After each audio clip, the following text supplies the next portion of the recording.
Train हरे भरे जंगल से धीरे धीरे गुजर रही है।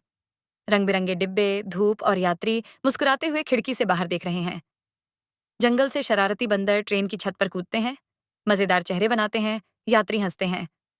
एक बंदर खिड़की से केला छीन लेता है और मजाकिया चेहरा बनाता है। अचानक एक बंदर फिसलकर पटरी पर गिरता है। ड्राइवर तुरंत ब्रेक लगाता है। यात्री घबरा जाते हैं। बंदर वापस ट्रेन पर कूदकर हंसता है और मजेदार चेहरा बनाता है। यात्री चैन की सांस लेते हैं और हंस पड़ते हैं। ट्रेन फिर चलती है। बंदर पेड़ों पर लौट जाते हैं और हाथ हिलाते हैं। आपने सब्सक्राइब नहीं किया